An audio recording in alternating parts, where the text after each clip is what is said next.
ponytail Billy Zane, which is probably my favorite part of the movie.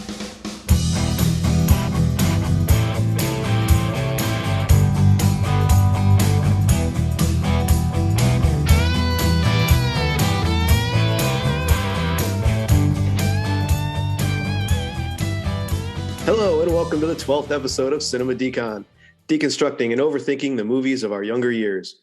My name is Steve, and on this podcast we will revisit the movies that we keep in the back part of our minds as flawless masterpieces, untouchable by any criticism. And hopefully they stay that way. Join us as we rewatch a randomly selected movie from our list of 300 plus from the 80s, 90s, and 2000s. With me on this journey is my co-host, a card-carrying member of the Johnny Steele fan club, Aaron. How are you tonight, Aaron? I am doing pretty good there, Steve. It is definitely good to be back in the airwaves after such a long time, that's for sure.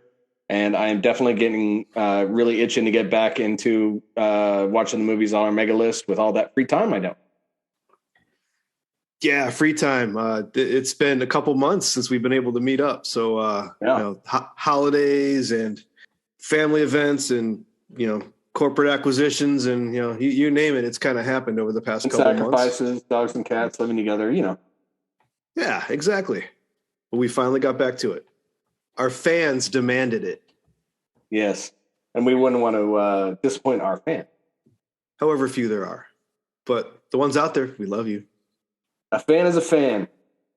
When we started this, we were surprised when one person listened. So anything more than one is a blessing. We did drop off the Romania charts after Good Night and Good Luck. I don't know. Maybe they don't like Clooney. I guess not as relatable, I suppose. Yeah, we'll have to delve back into the list and see if there are any more pro-Romanian any vampire movies. Not to is Van Helsing on here? If there's anything globally loved, it's this week's movie, right? Oh, that is true. We can't go wrong with this one. How can you not relate to this movie? So what we do here at Cinema Decon is a rewatch of an old movie with the hopes that they're still as good as we remember them. Then Steve and I meet up to talk about it, point out our highs and lows, and give it a rank on our mega list.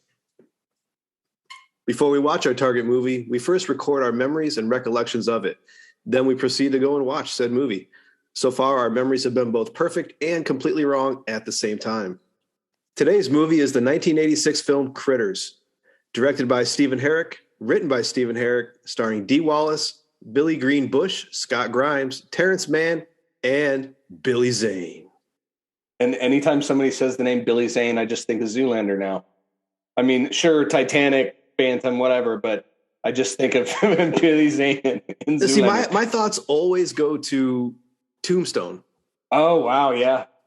It's that scene in Tombstone where he's talking about Kurt Russell and he's like, eyes closed to the sun. He has the look of both predator and prey.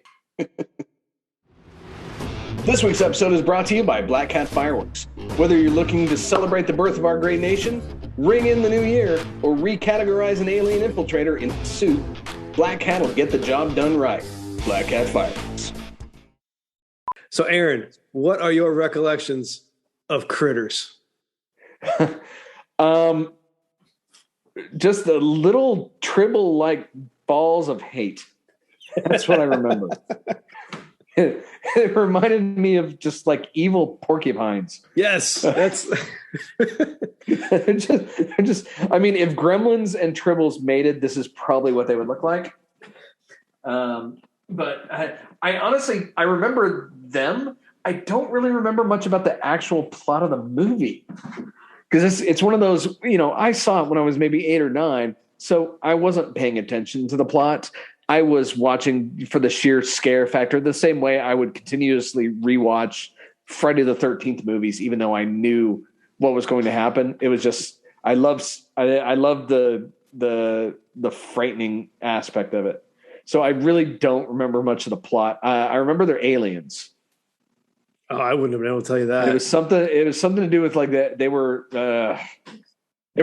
being hunted by other aliens, I think.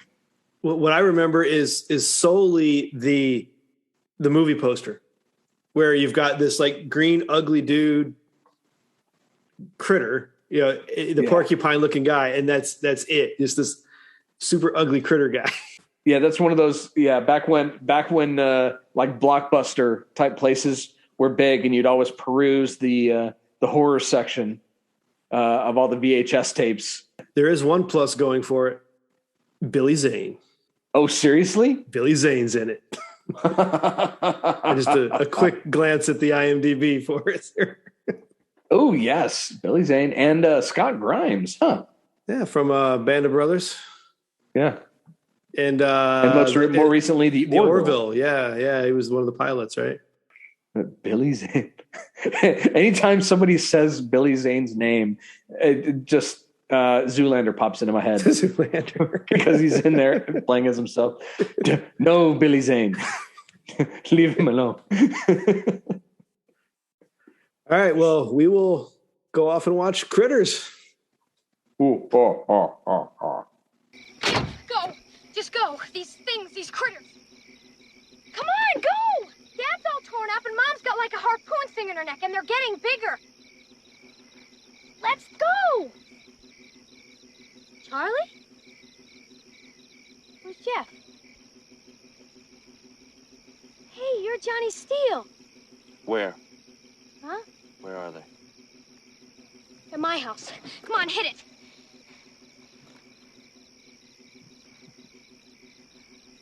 Where? Charlie, you know where my house is. Who are you guys? We want the Krites. The Krites? Critters. Krites. You're not from around here, are you? Okay. You help me, I help you. And we're back. We have watched Critters. On a initial thought pre-watch, I listened to that again, and we nailed it. And by we, I mean you. I remembered absolutely nothing about the movie other than the VHS cover, but you kind of had the plot exactly right.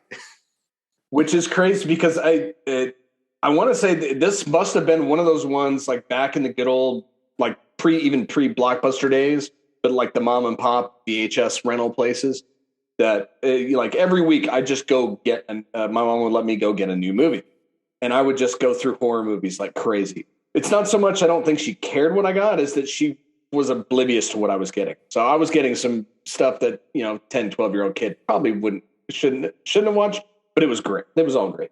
And I'm pretty sure this is one of those movies. And that's why, this goes back with like the other ones about around the same name as like Ghoulies and Cat's Eye and those weird off the wall horror movies that made up the great late 80s.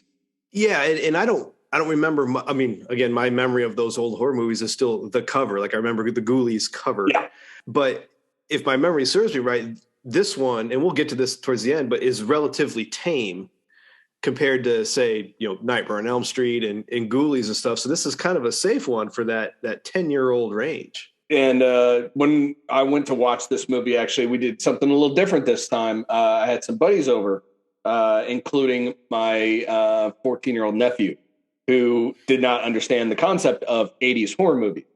And I don't think he still understands the concept of 80s horror movies because I'm pretty sure he was on his phone the entire time. This obviously not being an actual scary movie because, nowadays horror movies are like The Purge, psychological, Saw, and they're real torture porn is probably an app. I would say torture porn or the psychological thriller. Whereas in the 80s, it was a huge thing to show off your like set design and costume and puppetry and things like that because there was no CGI. Mm-hmm. So the cooler you could make a bad guy look, and the eviler you can make a bad guy look without any CGI or anything like that. I think that was kind of a big thing. That's why there was a huge boom in all these types of movies, is because there were so many people that wanted to get their work out there and show the world how crazy shit they can make. So did he like it? Your nephew? He was pretty indifferent to it. He thought it was kind of boring. I digress. That's funny. It's a neat insight into the current teenage mind. Well, when we get another one, I'll have to keep an eye on our list, and when we get another one that I think he'll enjoy a little more, I'll have to do that again. One thing that popped out at me even just from the very beginning was that it was New Line Cinema. It was almost comforting to see that old logo. Right? And every time I see that, I think Nightmare on Elm Street. And I think Ninja Turtles. Oh, wow, yeah. But like I watched, I rented tons of it. I rented the Nightmare on Elm Street movies so many times. And that's what I associated New Line with. And then every now and then you'll see, because it's still technically an active name, they just don't put out much under that name. Lord of the Rings. Or at least not much. Lord of the Rings was under them. But every now and then a movie will come out and the New Line logo will do them, which in my opinion is a really cool logo. The little broken film cell. Broken film reel, yeah. So movie starts out with an opening scene in outer space, and we zoom in on prison asteroid Sector 17. Yes. We've got some escaped prisoners called the Krites. Yeah, it kind of just goes right into it. The prisoner transfer, it's like a prisoner transfer, right?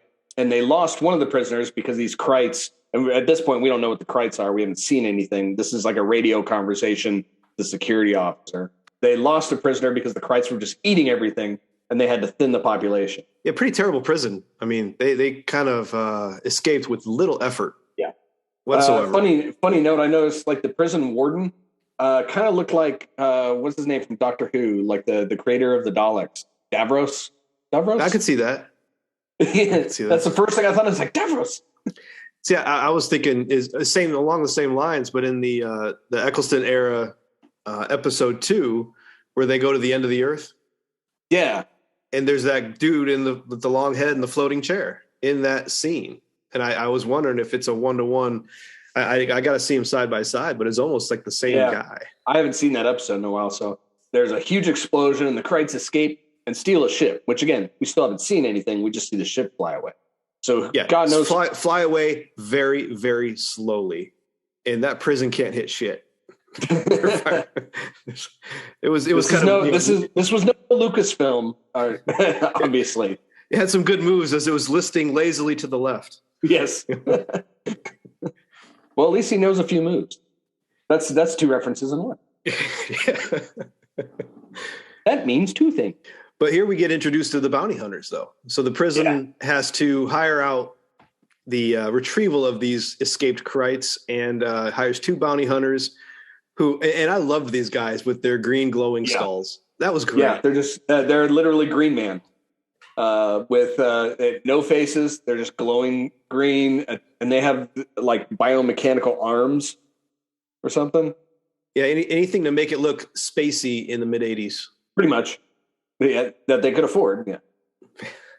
And then they were given the task of recovering or destroying the Krites. I guess it was destroying the Krites at this point. I don't think it was even recovering. But they don't get paid until they do. And then boom, 80s title card. Critters. Then we zero in on Grover Bend, Kansas, which I assume is not real. I'm fairly certain it's not. Okay.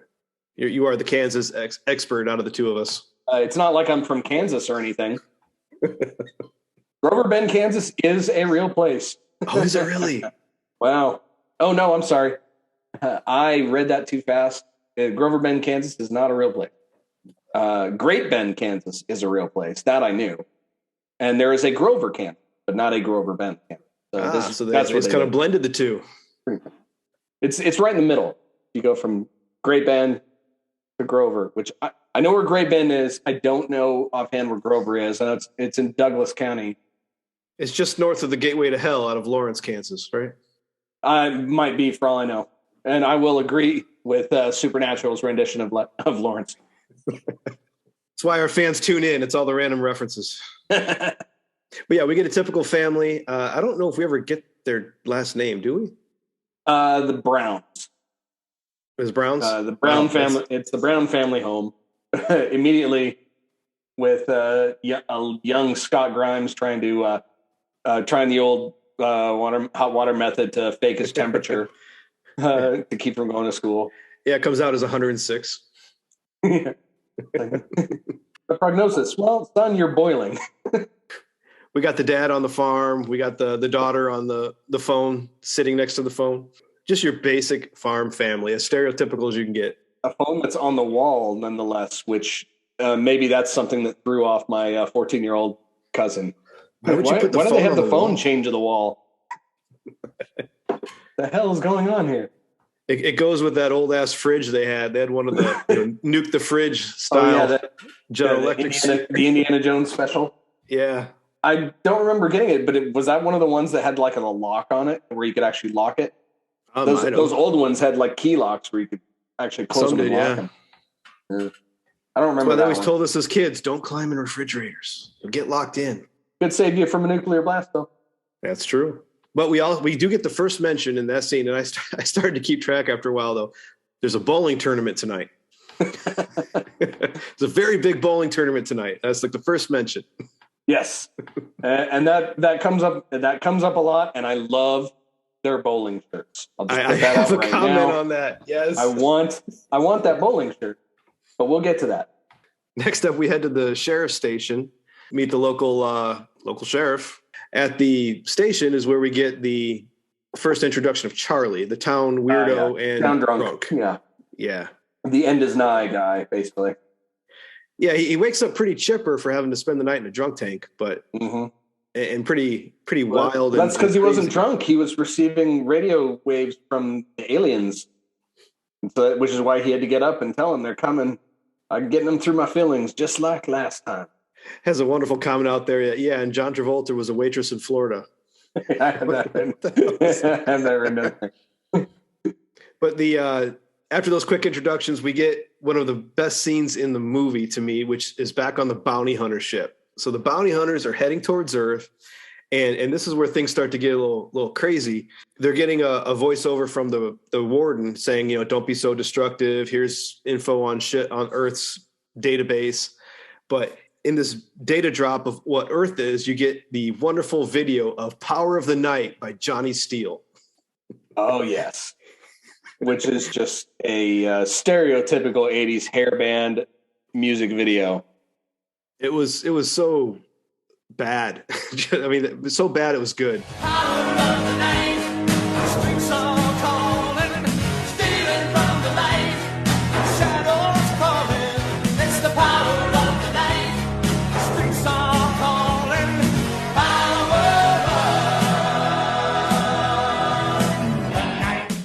I wouldn't be surprised if they actually finished the music video and you could probably find it somewhere. It was him singing, even just those, because all you ever hear is the chorus in the movie. But the guy that played Johnny Steele, Terrence Mann. But the best part of the scene, though, is the main bounty hunter chooses Johnny Steele as his face, and you get a really cool transition of special effects. I mean, it's a long scene. It's almost Raiders of the Lost Ark type, where the green melts away and you've got the skull and then it rebuilds itself and then he's Johnny Steele. And then it rebuilds him. Yeah, that was really cool. So I'm pretty sure it was shot the same way Raiders of the Lost Ark was, just the first part in forward and the second part in reverse. Yeah. Kind of thing. I was not expecting that at all. Yeah, that was really cool. Side note, for anyone interested, you can get the entire Johnny Steele Power of the Night on YouTube. All 4 minutes and so many seconds. There's a couple different versions. I don't know if it's an actual video, but it's at least the audio. Power of the Night. I'll have to check that out. Such an 80s name, too. Johnny Steele. Oh, yeah. It's a wrestler name, man. Johnny Cage. So then a patrol message comes in, and of course Charlie thinks he's hearing it through his feelings, and that's when they find out Charlie works with the Brown family. Yeah, so he's their farmhand and is relatively negligent in his duties. Spends most of his time goofing off with Brad, who we learn is a full-on pyromaniac. Brad, who is played by, like you mentioned, young Scott Grimes. I'll just say here, he carries the movie. I think Scott Grimes did a wonderful job playing just a young teenager, and he carries the whole thing. I agree. So they're back to the farm. Jay's working out on the truck while Charlie and Brad are blowing shit up. And then Charlie breaks Brad's slingshot. When he tries to fix it, he tests it by trying to hit a Coke can, misses, and snaps the sister, April, right in the ass. Which, of course, he does the typical hands it to the kid. He did it. Yeah, let's shoot the slingshot directly at the Coke can, which is directly in the path of the sister, dad, Billy Zane, and his Porsche. That's one of your top firearm rules, man. Always know your target and what's behind it. I mean, that's a bit too easy of a setup there. I mean, at least set up a ricochet or something. You know, you didn't have to line it up directly there. that or they're pretty much just trying to tell you that's how dumb Charlie is. Yeah. But we did mention, we forgot to mention, Billy Zane comes in with a ponytail. Ponytail Billy Zane, which is probably my favorite part of the movie. Just seeing Billy Zane with a ponytail. That's my note. My note literally says Billy Zane with a ponytail. Yeah, I got the same thing. New York license plate 2GR8. 2 great. 2GR8. And then around it is with the license plate cover says, "I don't give a shit what your other car is."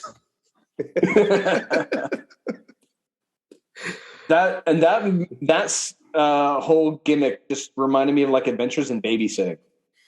The whole thing about the boyfriend's I can't remember what his license plate was, but that was a whole plot point of it was easy to spot his car because it was kind of an asinine little thing, and it was Brad from or it was Josh from West Wing. I can't. He was the boyfriend in that. Yeah, he was in Adventures in Babysitting. Really? Yeah. Bradley Whitford. Yes, thank you. Oh wow, I didn't know that at all. Been a long time since I saw Adventures in Babysitting. All I remember is them climbing up the Prudential building and the little girl had a thing for Thor. Between that one and Revenge of the Nerds 2, I think those are the only other two like 80s ones that I've seen him in. Yeah, I guess Billy Madison was 90s. Oh yeah. Business ethics. Those old man balls. Well, we're getting off topic here. Yeah. So, but back to Critters. I will say it's a good setup early though. Brad taking the rap for Charlie. Yeah, Charlie did it, but even though Charlie is a terrible, there's obviously some animosity between him and April, the sister. Like April's the one that narked him out for trying to fake being sick earlier. It sets up your typical we're siblings and we obviously hate each other kind of thing. Yeah. Typical brother-sister rivalry there, especially when they're both teenagers. And then we get a nice transition where you hear in the background the power of the night, streets are calling. But we get to a nice dinner scene with boyfriend Billy Zane trying to be polite and, yes, sir, yes, ma'am. And April trying to get a little handsy. Yeah, she's quite horny. Yeah. You promised you'd take me for a ride. Nudge, nudge, wink, wink. We get the third mention of there's a bowling tournament tonight. Wish I'd have written that down. I never got that. But as a parent, I did enjoy the mom and dad talking. Like, have you talked to her about And the mom's like, years ago. He had to talk. And you can see the light stream from his face when she says that. He's like, years? And that is a fear I have for having a young daughter. All the while, Brad is up in his room, basically building an ultra mega black. I listed it as an ultra mega black hat firework by just taking all the black hats and making it into one. And honestly, if you don't do this with black hats, then you're pretty much wasting everybody's time. They're not meant to. This is true. Yeah, a single one is nothing. Yeah, you're supposed to do a magazine load at minimum. But yeah, he got sent to his room because of the slingshot. So he got no dinner and stuff like that. Yeah. The sister and Billy Zane, they go outside and he lets her drive and they literally go about 50 yards and they stop. And then they go into the barn. It's like, why even let her drive? Yeah, she drives into the barn, steals his keys. She's definitely running that little hookup. And then he's allergic to hay.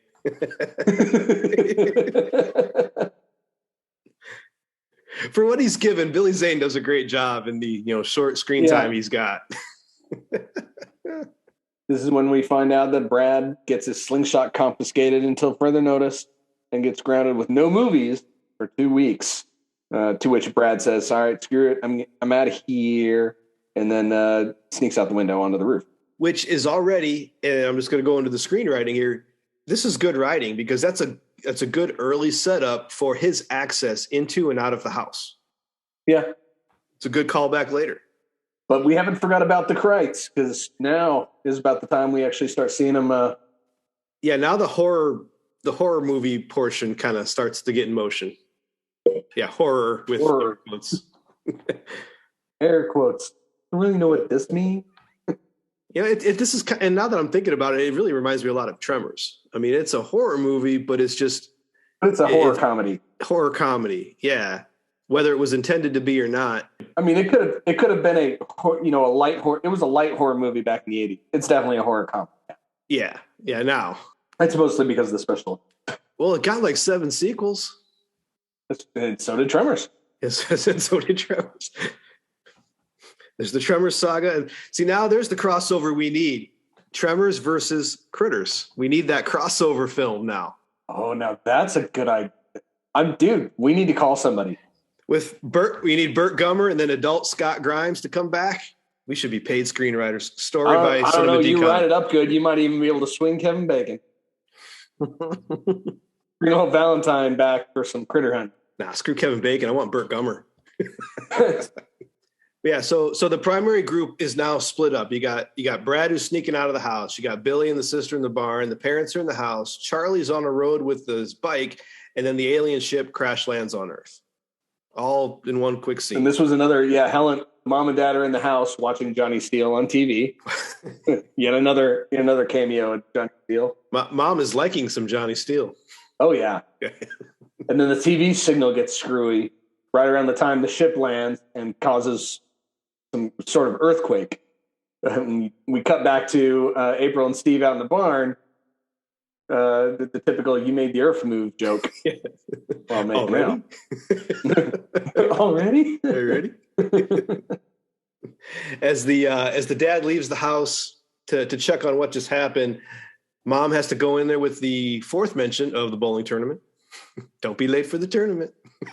But he is wearing his bowling shirt now, which is a great bowling shirt. I love that bowling shirt. Yeah, was it made to look like Homer Simpson's Pin Pals? I actually don't know. Let me look. It looked like a mix of the Simpsons Pin Pals one and a Ghostbusters logo. It was like a mixture of that. Yeah, because it was the Pin Busters. Pin Busters. I think it was more a reference to Ghostbusters because the Ghostbusters just came out. I wonder if the Simpsons eventually just kind of lifted that, because I need to look at them side by side. I never chance, but I'm willing to bet there. Simpsons did it. I do like the relationship between the dad and Brad, because he catches him climbing down the tree and he's like, "Oh, you do this now too?" And the dad is not overly hard or dickish to him. He understands him. It's like, the dad's like, I get what you're a 14-year-old, rebellious kid. Sure. But you still got to be a nice kid. So the dad understands him. And I do. And all through the whole movie, I like their relationship. Yeah, that's true. He's not the overly protective. He's just I know what you're going through, but you still got to follow the rules kind of. And again, good writing, because that comes in later on when they're, at their lowest point. They got to put their faith in Brad. So. Mm-hmm. So it's about this time, the critters are sitting there talking about their current status, are obviously hungry, so they start eating a bull. It's a big-ass bull for that farm, too. Yeah. I made a note of that. That thing was huge. And this is around the time the dad and Brad come a little closer because they can hear it. Well, there is a quick cut scene where we meet Jeff the cop. Right. Poor Jeff, and then he's actually the critter's first kill. Yeah, because he's sitting there trying to grab the radio operator when he has to swerve to miss one of those kites rolling. Yep. Pretty much tumbleweed style through the road. He crashes into the ditch, and then poor Jeff gets eaten pretty quick. Yeah, gets spiked to the leg and falls down, and then he gets drug into the car. Typical 80s move. Yeah, never stand near a car in the dark. Basically, you'll get drug underneath it.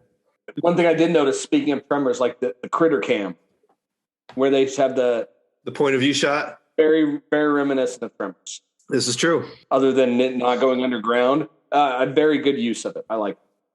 Yeah, because they got that point of view shot where the critter's going up to the house, and then it spooks the cat and the mom in the kitchen. Yeah. And the constant sound. That was pretty good. I know, I should go pro. Yeah. Should have done the commercial and just all critter and let people translate. They've got weapons. We'll get to that. No. But yeah, so the family knows something's up, and so they're going to go investigate. Helen's back in the kitchen, and she drops a plate when the cat gets frightened. As she starts cleaning it up, she hears something and looks up, and just these red eyes raise up outside the window. So that was kind of a cool little thing. It's the subtleties, in my opinion, that make those kind of scenes pretty cool. Yeah, I mean, at this point, we haven't even seen the critters in full yet. We saw the tumbleweed and then just the black eyes. That's it. Yeah, we still actually don't know what they look like. We know they have something to do with spikes, and they're obviously small. They can fit into the car. Yeah, except for the gigantic critter on the cover of the movie. For anyone that saw it back then, the camera adds 10 pounds. So that's true. When they posed for that, I'm sure it was a bad day. We get another quick shot of back in the bounty hunter ship who hasn't, or I think they just landed, but number 2 needs a face. And he says, nothing likes me. Yeah. Number 1, Johnny Steele over here says, find something. There's a weird comment. Nothing likes me. I mean, what the hell is that supposed to mean? They don't I explain know. that If at it's all. like a scroll thing where they have to, it has to be compatible with them. I don't know. Yeah, it's got to be something like that. Thing, but the only thing I can think of. And then back at the farm, we've got some more POV shots of the critters exploring the house. And we have a nice little trope of the family trying to call the police, and the phones are dead. And the electricity is out. Yeah, and he goes down to the cellar to check it and sees the cables have been ripped out. So either these critters are trying to just eat everything they see, or they know what these cables are, and we're specifically doing them to cripple the house, to cripple their prey. Definitely not explained, but it could go either way. But it's not like they ate anything else specifically right there. I think they actually were like hunter type things where they knew this was electricity, so let's cut it, and then they can't see, and it makes them easier to prey kind of thing. So I think they're smarter. I think they're relatively smart. They at least understand that concept. I think so too, because they talk about weapons later on. Yeah, so they definitely have a bit of strategy to them. They're not just like the Tremors, just eating machines.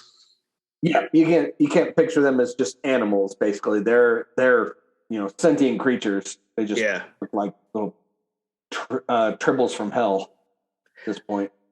Well, we get the first reveal of the critter when the dad shines his eyes in the flashlight, or shines the flashlight in the critter's eyes, and you don't really know. You just see like fur rummaging, and it could be a cat or a rodent or something. But then no, critter.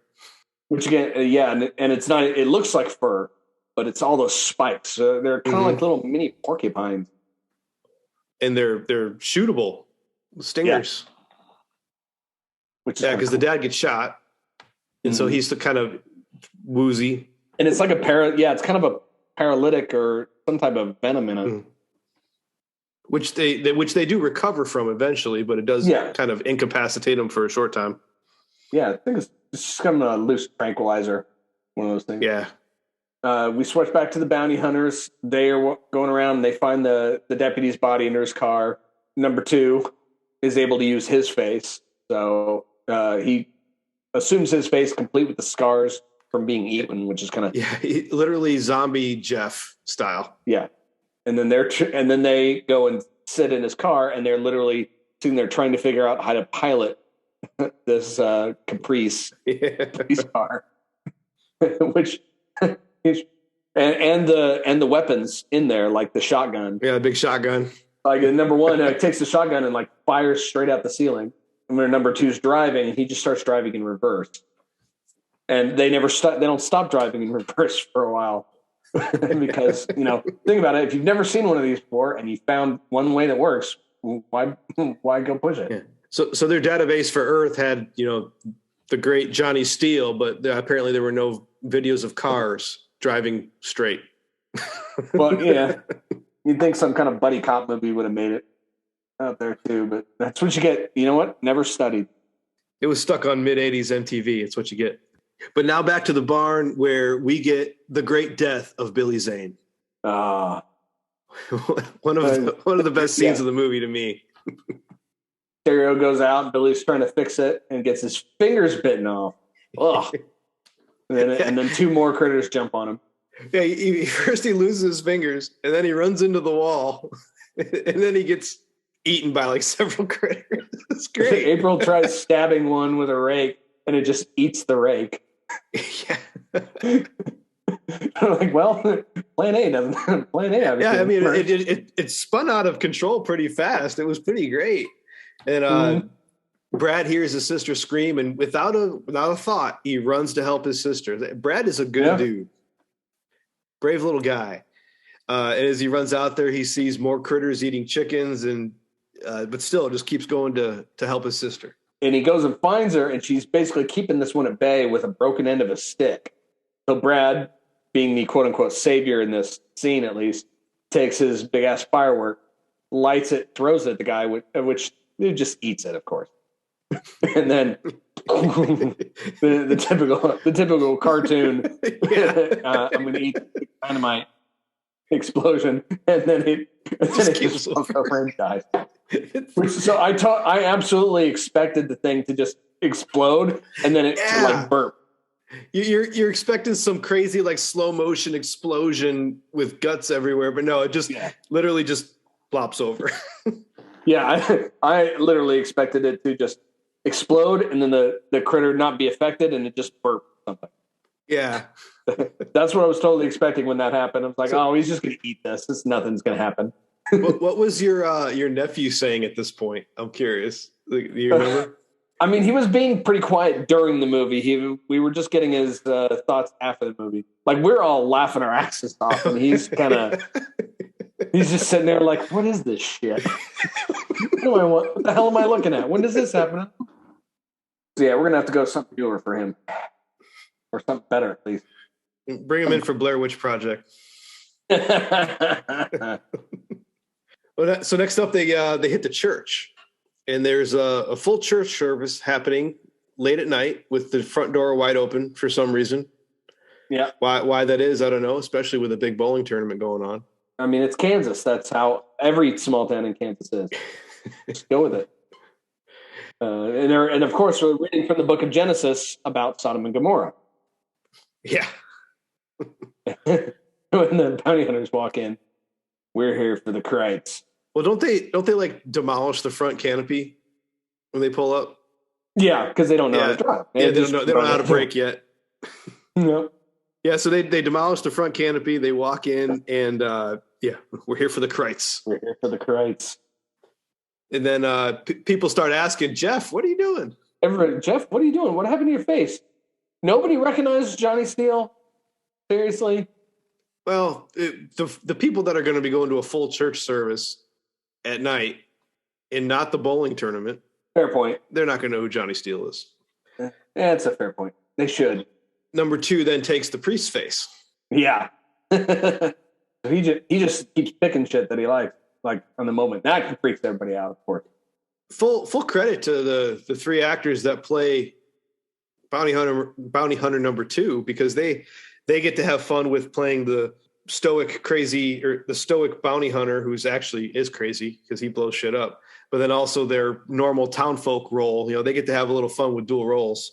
And they do well. Can I make a side note here? So we never learn the actual bounty hunters' names in here.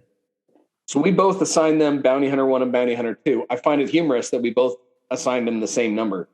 Johnny Steele being Bounty Hunter 1. Number 1. There's a 50-50 chance that we would have been mismatched on that. Well, I think that number 1, Johnny Steele, definitely takes the leadership role of the 2. And I would say he's the senior, and the other guy's the rookie new guy.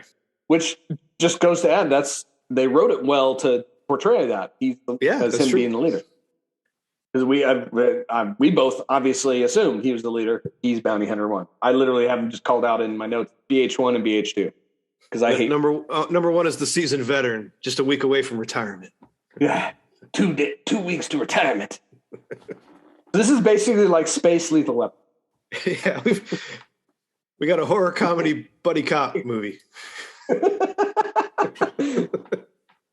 Oh, that gives me an idea. Oh, spin off. All right. Back at the farm. Back at the farm. Yeah, they switch back and forth quite a bit. Back at the farm, we've got the family's on the offensive now. So, well, trying to be at least. They got a shotgun. The mom's all worried, but they've got to do something. They know, obviously Billy Zane's dead, so shit's hitting the fan. They leave, and then the door accidentally locks when they try to leave. They get to then they go check the vehicles. They got a truck that's all chewed up, and then they go to Steve's car. And there's a Krite already in there. Jace tries to shoot him. They roll out, chase him back into the house, which of course they can't get into the house because the door is now locked. Trope. Another one drops on Jay's shoulder, and Helen gets it off with the shotgun. Yeah, that poor dad. He got bit in the shoulder twice. Now here's the thing. I can't remember. Did the bites also cause the paralysis? Or no, that was it was just the spikes. Okay, just the spikes. Yeah. So just because in the cellar he got bit in the shoulder and shot with the shard, and then here he just gets bitten in the shoulder again. He's a trooper. But then Brad seemingly bolts. When they can't get back in the house, he just takes off. Say this is the callback to earlier, where he's able to climb up the tree, climb in his own window, and then come down and unlock the door, pull them in. And this is when we get the wonderful exchange of strategic analysis by the Krites themselves. They have weapons. So what? Boom. Definitely the hardest I laughed in the whole movie was right there. That was amazing. That's some good dialogue right there. I laughed my ass off on that. I wouldn't have been surprised if the nephew laughed at that portion, because that was great. I hope so, because that was brilliant. That was a highlight right there. Next up, we finally get to the bowling alley. Yay! Yeah, the bounty hunters arrive, rip the door off, and take it. I literally have a note and take an interest in the bowling ball, which is kind of funny. Do you think he was checking to see if that was a Krite in disguise? Yeah, that's the only thing I can think of is he would assume the Krites are little balls, so this might be something too. He throws it in the air, directly in the air, and shatters the pin. Shatters all the pins, yeah. Yeah. But Charlie's getting drunk in the bowling alley bar, and so then the bounty hunters make their way into the bowling alley bar, piss off some locals. Fight ensues, and then number 2 takes Charlie's face now. And then they shoot the TV. I'm pretty sure the TV was also playing Johnny Steele at the time. Of course it probably was. I would think one of the rules of this movie is if there's ever a TV in frame, it's playing Johnny Steele's music video. A, to cement that he was very popular at the time, and B, because they couldn't think of anything else to do. They spent all their budget on the facial transitions. Couldn't afford anything else. And then, so Sheriff Harv gets called also, and now he's getting hammered with complaints. The church got shot up. The bowling alley shot up. What the hell's going on? Where's Jeff? And then back to the farm. Jay's not looking too good, sitting on the couch. Helen's starting to freak out. I'll admit, I laughed at that. Her freak out was hilarious to me, and maybe I'm being mean, but. She's like, check the windows. We already checked them, Mom. And she screams, well, check them again. She screams it. It's out of nowhere. Yeah. Meanwhile, the critters are pulling a Santa Claus down the chimney and also flying through the window. And that's when Helen gets darted. Yeah, she gets shot, the stinger. Throughout all this, right before that, Brad and the sister, they start making up. They start moving things. Yeah, they threw the couch over to try to block the door and thing. Brad's going to grab the shotgun as the critters are basically eating through the couch. He accidentally trips, shoots the fan, which falls directly on one of them. It made me think of Clue. 1 + 2 + 1 + 1. Yeah, that's another one where I was expecting, the fan's coming down. It's going to chop it up. I was expecting the fan blades to fly and Yeah. hit and like But no, it embed just- themselves into the wall. It just or something. smashes it. Critter Yeah. dead. They're all getting killed. They're getting killed somewhat accidentally on a lot of these. Yeah. I mean, other than the fireworks, yeah, then that's the only one. Yeah. I mean, The fireworks and there's one a shotgun blast that was good. oh, yeah. I mean, obviously, they Obviously, have they- weapons. They have weapons one. But then they head upstairs, and for some reason, they have a full oil lamp readily available. Again, Kansas available everywhere. Rural Kansas, 80s. Yeah, okay. per trope, it's available everywhere. But they set one on fire, and he rolls over and jumps into the toilet, which I think is probably a reference to Ghoulies.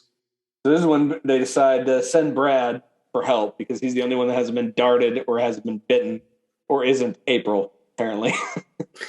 Yeah, they don't even consider her, do they? There's our cultural sensitivity one. They didn't even allow that as an option. Yeah, we're gonna write him a strongly worded letter. So Brad goes out trying to get to his bike, and there's a Krite sitting right next to him. I literally have a note that says a Krite sitting next to his bike like a gangster, and starts rolling after him. Well, and this is where we see that they're getting bigger. They're getting much, much bigger. At least one's getting huge. Yeah, because he's in the chicken coop and he's looking at. You see the shadow, and the shadow is just growing. Mm-hmm. And then we have it's the 80s, so we gotta have a montage, and Gotta have a montage. we get a montage of the critters trash in the house. And what's fun about this is the ET doll. The ET doll. Yeah. Who are you? Who sent you? He finally gets Which frustrated. again, when did ET come out? When did ET come out? 82, 83? 82. All right. So that's a good 4 years. I mean, this is 2 years after Ghostbusters, so that was pretty quick to pick up on the Ghostbusters reference. Mm-hmm. But 82, yeah, there's 4 years. Definitely be plentiful of ET dolls walking around. And then this is where Brad, who's escaping, he finds the bounty hunters. He stops them. Well, he thinks he's found the cops, hops in the back, and then all of a sudden it's like, Charlie, you're Johnny Steele. And they have a good conversation of realization, like you guys are not from around here. Yeah. Realizing that they're aliens. Yeah, and then he takes them back to the farm. We go back to the farm. This is about the time where one of the giant ones comes out of a drawer to grab April. Yeah, I've actually got a note here. Daughter is useless. Well, maybe they were justified in not. So we'll have to rescind that strongly worded letter. She's just written that way. But right as the family runs out of ammo and the daughter is kidnapped, the bounty hunters blast in with their big guns. And right about this time is when the sheriff shows up. Yeah. The bounty hunters are just going through the house, destroying it, trying to hunt these things. Yeah, their big cannons are not really effective against these tiny rolling balls. No. Because they're fat. They're quick little shit. Yeah. I do see that he was able to frag the one that was in the toilet. Yep. And then the sheriff comes in trying to stop him. Number 2 basically just throws him out the window. Yeah, they don't really designate between people that are trying to help them and their prey. They don't care. They want the money. They're bounty hunters. Yeah, I mean they took Brad's help, but I mean why throw the Harv out the window? I think he was trying to stop him, wasn't he? Well, he thought it was Charlie. Because I mean, you're the sheriff. You're the sheriff. You know nothing about aliens at this point. You walk up to a house to 2 guys shooting it with things. True. Then you're going to draw your gun, and you're going to draw your gun and think, "What the hell are you guys doing? You need to stop." And you got thrown through a window. They didn't kill him. They just needed him to stop. Well, Brad collides with real Charlie out on the road, and they find the critter ship, and they see the big critter dragging his sister in there. We got to the big showdown here pretty quick, actually. It was a fast movie. Mm-hmm. Yeah, yeah. I mean, it's go, go, go. It's. There's not a whole lot of filler in this movie. Every scene, just like Tremors. Go back to Tremors. Every scene means something here, and it's like the perfect hour and a half. Yeah, there's no real fillers. It's pretty much everything straight to the point. And again, for the '80s, good puppetry, obviously with the Kreitz. Good. What did they call CGI before CGI? Just effects, practical effects, practical effects, Optic very good effects. practical. As I said, there's conveniences. Things like Brad having the right firecracker on him, Brad running into the right people at the right time. There's conveniences, but at least there's no wasted scenes of nothingness. Exactly. So now it gets to April. He pulls the dart out of her neck, which apparently she starts waking up almost immediately after that dart's pulled. So my theory is these darts over time keep secreting things, and as long as the dart's in, that's when you're knocked out. So it'd be akin to being tased, I guess. As soon as the taser shuts off, you're not being tased in. My thought, though, I'm sure there's some lore on the. I'm sure there's a wiki article explaining exactly how. Oh yeah. I'm sure there's probably just like others. There's probably a deep wiki and fleshed out in the 7 sequels. Yeah, as they Brad luckily has a gigantic firecracker on him as he sneaks onto the ship. This was that super mega black cat he was building like at the very beginning, right? That was the little Chekhov kind of thing. And luckily he took it with him, I guess. I don't know if that was. I don't remember seeing that when he left his room, but could have been. Yeah, could have shoved it in his pocket or something. But he narrowly escapes the ship, but he doesn't have a chance to light it. So now it's up to Charlie to save the day. Charlie somehow has a Molotov cocktail on him. As one again, Kansas. Every time and dime. I don't know if this was supposed to be a callback to at the very beginning of the movie, he says the aliens ruined his baseball career. I forgot about that. It's a throwaway line, and then here he throws the Molotov cocktail into the ship. Which again, there's no wasted lines in this movie. Yeah. Aside from, I mean, not even the bowling tournament thing was really a throwaway because that had to do with the plot. Yeah, because they went there. That's where they found Charlie. Exactly. So yeah, he tosses that in. The critter ship, big explosion inside, so they're crashing. But before they crash, the critter ship takes the time to blow up the farmhouse, which that's such a dick move. Swear to God. Like these poor guys, this poor family, they all almost died. And just before, we're just gonna blow up your house. Here we are in the aftermath. Family cries, family hugs. Brad thanks the bounty hunters, and they give him a card. This was like the one scene though that I remembered with the bounty hunter giving him that little card or pager or device or whatever, and saying, "Call me." That's like the only memory that clicked back from my childhood of this. And it just made me think of Rick and Morty when the assassin gave Morty his business card. I'll kill anybody, human, grandmas, children. I don't care. I just love killing. As soon as he had that, I was like, then it's daylight and the home is destroyed. Luckily, the cat's alive and the mason jars are still intact. But then the device that he had beeps. Mm-hmm. The bounty hunter gave him. Brad clicks it, and there's actually a pretty good scene here of the whole house reassembling itself. And I enjoyed. I don't know how. Obviously, this was again filmed in reverse. Yeah, but still, it always a cool trick when done right. I don't know how logically these bounty hunters would be able to do this. Is this just something that all bounty hunters carry? It's not explained at all, and it goes against the warning at the beginning of, hey, let's lay low on the collateral damage this time. So usually they just leave damage in their wake. So if they had this ability, why would they never use it? That's a good point. Yeah, if that's their mantra, it obviously explains their reasoning behind why they want to do it, and obviously because the guys helped them. But also from this concept, they're doing this all over the galaxy.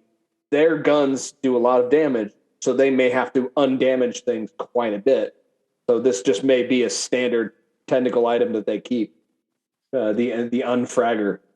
Well, they're also not very good bounty hunters. other than a few at the house, they didn't really kill many.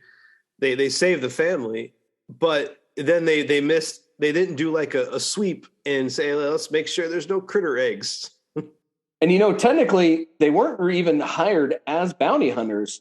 They were hired as assassins. That's true. Yeah, we've been calling them bounty hunters. They were told they were told they're going to get paid when these things were killed. So they were pretty much hired at this point. I mean, dead or alive, it was pretty much turned into just dead. Yeah, and the camera pans over, and there's some critter eggs in the barn, and the cat in the mailbox, which is hilarious. Yeah. I don't even know how to explain that one. Yeah, somehow the cat got sucked into it and it ended up in the mailbox. So all is right in the world. The sheriff is like, well, shit, and we'll just never speak of this again, and drives away. And then we have the critter cam pans over to the barn where we find 3 eggs, setting up Critters 2, I'm assuming. Yeah, I have not seen any of the sequels. When I first watched this, like 3 through 7 were on HBO Max, and 1, but not 2. Bastards. And I didn't feel the need to spend $4.99 on Critters 2. It was too high a price. This I can't do. So one thing I noticed in this movie was there were quite a few like special effects sounds and background music that was like straight ripped from Ghostbusters. Either more than once. Oh yeah, I didn't catch that. Bounty hunter equipment. Well, I mean, with the the pin busters directly pulled, I wouldn't be surprised. Yeah, I'm sure they worked out a nice little deal with Ivan Reitman on that one. I want to know what happened to the Reverend. That Reverend was seen blowing up the bowling alley. It's true. Yeah, if the sheriff's going to keep quiet on this because nobody's going to believe him, how does that let off Charlie, the Reverend, and... Well, no one really saw Charlie do anything. Jeff. Jeff's dead. Well, it's true. But the Reverend's still alive. So they're going to find Jeff. They saw him change into Charlie. So that's going to freak people out. So I don't know. There's some damage control. It definitely needs to be done. Mm-hmm. Maybe they should have dropped off like a little Men in Black memory eraser while they were at it. That would have been handy, yeah. I did see some still shots from 2 or 3 or whatever, but the guy that plays Johnny Steele, Bounty Hunter 1, does return. I guess he's a mainstay through many of the movies. He's the Burt in this case. Yeah. Maybe he gets better at his job. And yeah, just looking at pictures of him now, he looks nothing like Johnny Steele anymore. Well, he's kind of a discount Bob Geldof or Tim Curry. Yeah, he looks nothing like it, but he's his top 2 movies his top 3 of his top 4 movies on IMDb are Critters. Critters 2, and Critters 4. I guess 3 didn't make the cut. Apparently not. It wasn't a good script. He passed. He passed on the script. No, he was in Critters 3. Oh, and speaking of, we do know his per IMDb. We do know his name. His name was Ugg. UG. Interesting. Yeah.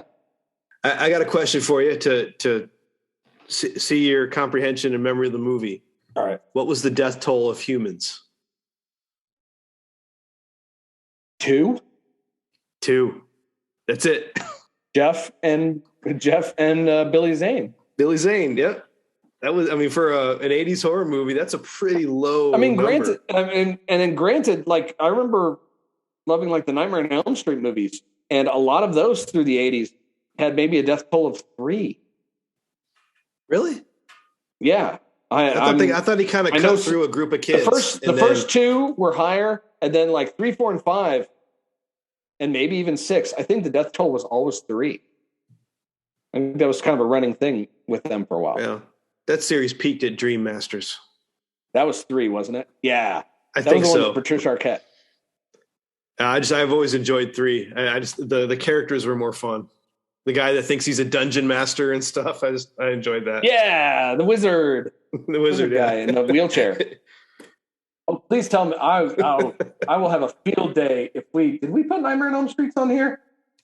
I don't know. It's a long series, so we have the original Nightmare on Elm Street listed. The original. We might take some creative. Maybe we'll do an audible Halloween. Yeah. Do Dream Masters. I think my favorite was always 4. Which one was 4? The Dream Warrior, Dream Warriors? I think. Or Dream Warrior. I don't know. I did enjoy the meta one that they did later. The like New Nightmare or something where I'm sorry. Elm Street 4 is the Dream Master. Elm Street 3 is the Dream Warriors. But I think that's the one with the kid in the wheelchair that wanted to be the wizard. yeah, where they're in a mental home. That was the one that with Lawrence Fishburne. Was he in that? Yes. In Elm Street 3. He was one of the nurses at the Orderly? him and Patricia Arquette. Okay. And then number 4 was the blonde from number 3 carried over with a different, albeit with a different actress, to number 4, and we got a new main character, Alice. And then number 5 was Alice, and then number 6 was Alice. I think crazy. Anyway, so I mean, there as far as tropes in this movie, there were 2 that I got written down. Like, one was the obvious. Nobody believes the crazy guy who thinks aliens are coming, who turns out to be 100% correct. Yep. And then we had the Chekhov's gun trope with the super ultra black cat that he was building at the very beginning, which doesn't necessarily conform to the Chekhov's gun rule. Oh, I think it does. You show it in the first act, it's got to be used in the third. It's the first act, second act. That's why. If you show a gun in Act 1, it must be used by Act 2. I thought it was Act 3, but I don't know. I'll have to look at that. I think it's sequential act. But either way, again, that's literally the law. I'll say Chekhov's fireworks. Yeah, I mean, for me, I had the door that automatically locked when they left the house. Yeah, and then the horror trope of the phones are dead, electricity's cut. Phones are dead, electricity's out. Can't see anything. Oh, I do have a note here. Grover's Bend is a nod to War of the Worlds from Orson Welles, the original radio broadcast where those aliens landed in a Grover's Mill. There we go. So that's where that came from. And then Grover's Mill is actually, there's a town of Grover's Mill in New Jersey. Which is where War of the Worlds. Oh, there you go. Yeah, that was the whole thing. A handful of people thought it was real, which is fun to listen to. It's on YouTube, the original radio broadcast. It is fun. Oh yeah, I've heard it. That always reminded me. Do you ever see the movie? God, what was the name of that stupid movie? It was a movie about Martians coming, but they landed in Kansas, and they heard, like, the Martians were like trying to go on vacation or just accidentally crashed or something, and they heard War of the Worlds being broadcast on this Halloween night tradition thing, and thought their people were invading Earth, so they flew down to Earth. No, I don't never heard of that. Oh, what is Space Invaders? That's the name of the movie. I would highly recommend that. It's hilarious. I've heard of it. I mean, and not the video game, Space Invaders, but Space Invaders. It stars Ariana Richards, the girl from Jurassic Park. Unix. So this is a Unix system chick. Or a pogo stick girl from Tremors. Yes, thank you. So much younger. This was 1990. Yeah, War of the Worlds always reminded me of that. Yeah, that's pretty much most of them. All the notes that I really have on this.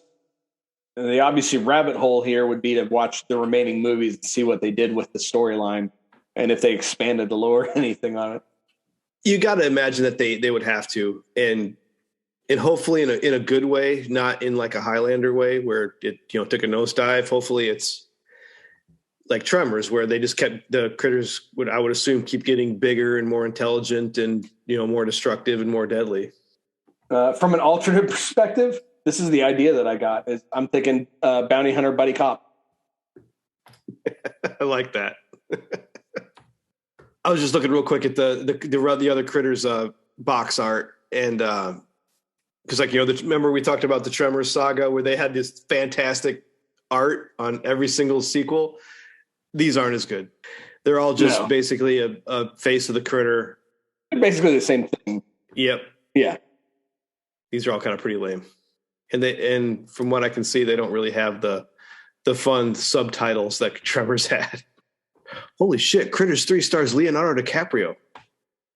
What? Yeah. All right, all right. That's on the list then. Wow. I have to watch this now. Leonardo DiCaprio. Wow. Maybe that's why it's left off of Terrence Mann's IMDb. That's one of those that they want to suppress. Leo said, "Get it off the internet." Well, or he didn't want to be upstaged. I will not accept my Oscar unless you scrub Critters 3 from the internet. Yeah, he didn't want to be upstaged. Movie from a alter perspective. I actually don't have any good answers for any of the questions, so I'm kind of winging these. But with any horror movie that turns into a comedy, I would have liked to have seen a darker version, maybe from the perspective of the critters. I mean, I think that would be fun. Or maybe the perspective of the warden. You know, I don't know, something a little more to find out about the backstory of them. And again, like I said, the lore might be maybe we need a fleshed out. prequel. Why were they arrested? You know, that sort of thing. Well, I think we could probably guess obviously they were eating arrested. everything. Yeah. And then it being set in the 80s, if this movie were set now, obviously with cell phones, sure, power can still go out, but home telephone's not going to be a thing. Maybe in super rural Kansas, but people are still going to have a cell phone. I think this is ripe for a remake, and with modern technology, you know, cell phones out there, and you know, some idiot trying to do trying to do a TikTok with this weird creature, and then it gets eaten. You know. Yeah, everybody sees it. They just flip out their phones and try to record it, and you end up with a bunch of TikTok videos of people being killed. I'm here for the Krites, and then someone holds up a TikTok video. You mean these guys? What in the hell? Take me there. That's on the other side of the country, man. Like, man, I don't have the gas for that. Bus station's down there, brah. I was gonna say, would this movie be appropriate for my kids? Currently, no. I did not show it to them, but from the same age that I watched it, you know, this is the hypocrite in me, because I saw it when I was, 7 or 8, but that's my kid's age now, and I'm saying no because you know better. Yeah, and that's more just from the gut, the blood, and the gore kind of thing. And but also, I don't want to answer questions. My son is very into plot holes and asking why, and I don't want to deal with that. That's a good point. Little kids reading Harry Potter, and he's pointing out plot holes that are explained later, and I'm like, just read the next chapter. Never mind that. Huh? Do you think that from my experience, just with the 14-year-old nephew, I would say the movie doesn't really hold up, at least as its original intention today, as being a horror movie. It definitely holds up as a comedy. I thought it was pretty fun. I was entertained. Yeah, I completely agree. I think that it was meant to be a horror movie, but then throughout the making of it, and just with a villain like this, how could it not be a horror comedy? And I would say this movie is definitely for anybody who is reminiscent of the wonderful 80s horror movie genre. Mm-hmm. This is a great movie that everybody should watch. Those good old cheap VHS ones, just for a fun hour and a half. Oh, so I mean, what are your final thoughts on this one? It's fun. That's the best way to describe it. Just right in there with Tremors. It's fun. Like I said, there's a lot of conveniences that they could have explained a little better, or maybe added 10 minutes here or there to explain the conveniences. But overall, it was well written. It was fun, and not a wasted scene. I enjoyed it. Yeah, and I'm pretty much right there with you. It was a really scary, funny movie. Scary as in that may be what they intended, just to be a little scary, more for the 80s. Definitely not scary now, but there's so many similarities with Tremors, as we keep bringing up, as I put it right along there. I personally prefer Tremors more than Critters, but It's still right up there. It's still well, fun, and I think, fun. and I fully agree there, and I think that has to do with Kevin Bacon, and the guy that played Fred Ward, Yeah. and then Burt Gummer. You know, those three, you know, keep you involved in that movie. Whereas here, You pretty much just got Scott Grimes. yeah, Scott Grimes and the Bounty Hunters. Billy Zane could have tapped in if he was cast as the father instead of the boyfriend or something, or maybe one of the bounty hunters. Billy Zane as Johnny Steele. There we go. He already had the ponytail for it. You know he can do the hair. I could see that. The ponytail looked terrible. I wonder if that was a movie choice, or he just kind of showed up with a ponytail and they're like, roll. He just showed up on set with a ponytail and they're like, well, we're not going to tell Billy Zane to cut his hair. So I'm going to throw this to you first. Who do you want to recommend for the Hall of Fame from Critters? Oh, man. I mean, this is a tough one because I'm on the fence between Scott Grimes and Billy Zane. I mean, I just want to nominate Billy Zane as long as we put up a photo with him with the ponytail. That's what I really want to do. Well, with only 2 deaths in the whole movie, his was great. I mean, your fingers are bitten off. He runs into the wall of the barn and then gets his guts eaten out by a bunch of critters. I mean, that's the way to go. I mean, I got to lean towards Billy Zane. I was torn the same on you because Scott Grimes really does carry the whole movie. He's the heart and soul of the family. He is the savior of the family. He's the misunderstood kid. Bit of a recluse on the pyro side, but it ends up saving the day. But Billy Zane had a ponytail.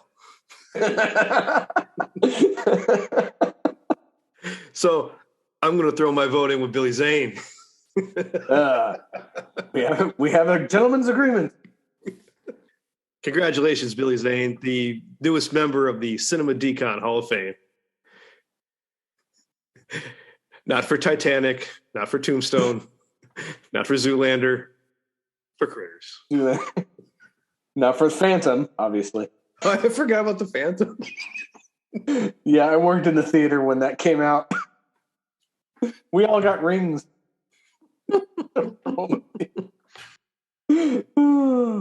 Phantom. I gotta watch it again. Phantom should be on our list, man. Pretty sure I never watched it again after we're in the theater.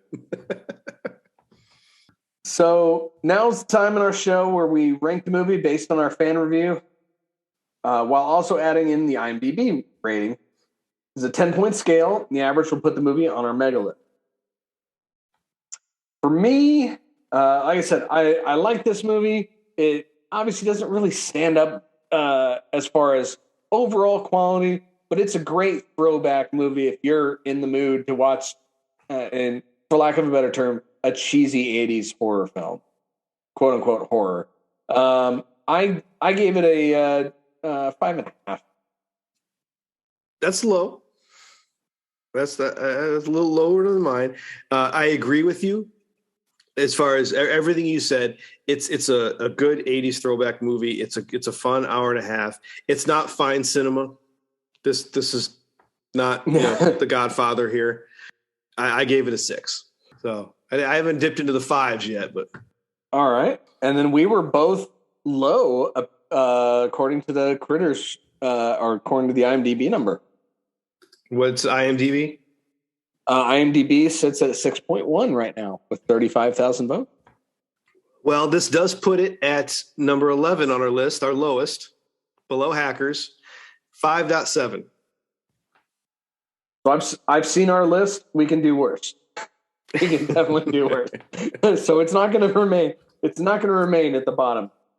For all the Critter loyal fan base. Trust me, we can do. Oh my. But this is our first one out of the top 10. So yeah, you knew it was always going to happen at some point.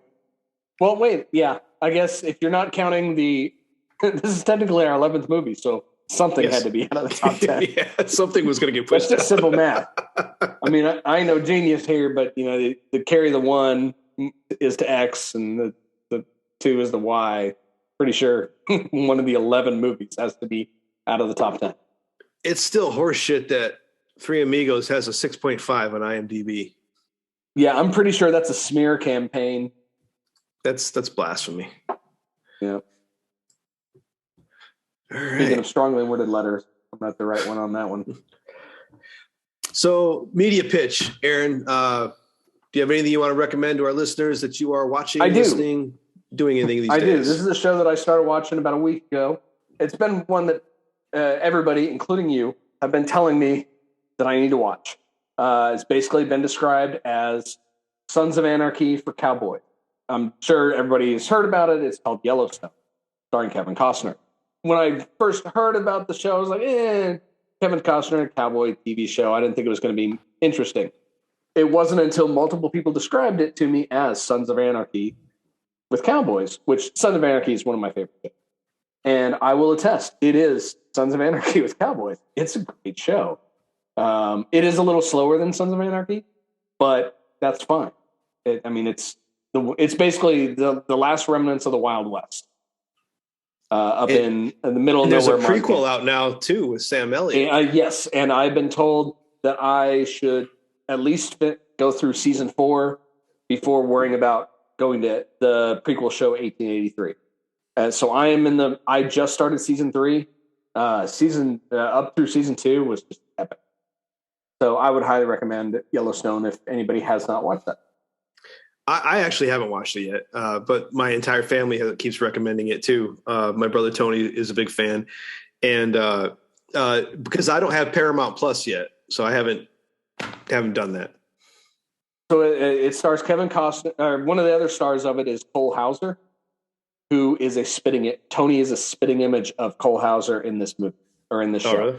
I swear to God. As soon as I saw him, I'm like, holy shit, it's your brother. Crazy.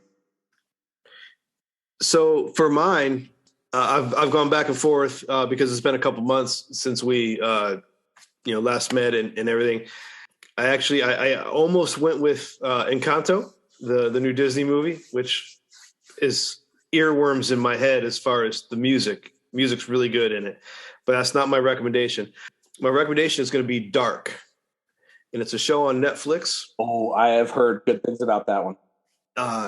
I came across this show based off our Instagram account.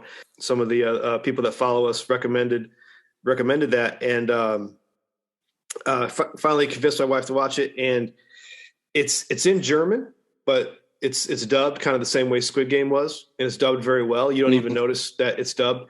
But this is there's 3 seasons, and it's done. So it's three seasons all on Netflix. And it is, the best way I can describe it is if Stephen King made a Twin Peaks and Fringe combined movie or TV show. It is nuts. It's got time travel. It's got all it's really hard to explain, but you've got this. I'm adding. All right. You got this German small town next to a nuclear power plant, and there's some time travel involved, and there's, the small town with secrets. Everyone's got secrets, and it really sucks you in. And since everything's out there, you can binge all 3 seasons quite quickly. Dark on Netflix. Yeah. All right. I'm adding that to the queue. Boom. Okay. Now it is time to spin the wheel and see what we are watching next. Actually, there will be no spinning of the wheel this time, as we have our first paid movie request. That's right. Our next episode comes from fan of the show, Levi, who wants to hear us ramble about 1991's The Last Boy Scout. Oh, it's been a while since I've seen that one. Bruce Willis and Damon Wayans. Yeah. God, it's been a long time since I've seen that movie. I do remember it fondly, though. I just don't remember much. And Bud from our top 5 villains episode had that villain in his top 5. So I'm looking forward to revisiting this one. Very true. This will be good. Thank you, Levi. We'll hopefully make it a good episode for you. And to anyone else out there that wants to request a movie, you can go to cinemadecon.com and find our movie requests button there for a small donation. Because a roll is a roll, and a toll is a toll. I knew you were going to say that. I wrote that. We ain't got no rolls because we ain't got no tolls. All right. Well, that's all for this episode. Thank you for listening, and we hope you stay with us through this little experiment. What did you think of Critters? Let us know on our socials, and we'll be sure to tell you how wrong you are. Please don't forget to subscribe and leave a review on Apple Podcasts, and now Spotify allows you to rate and review podcasts also.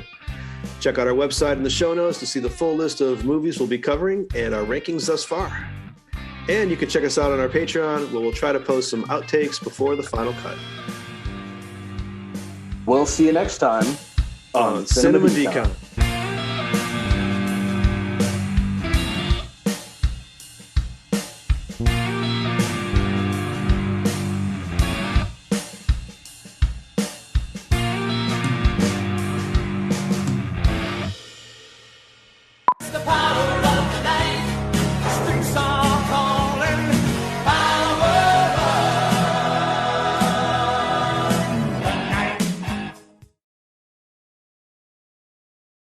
A podcast from the Sidereal Media Group. Back to you, anchors.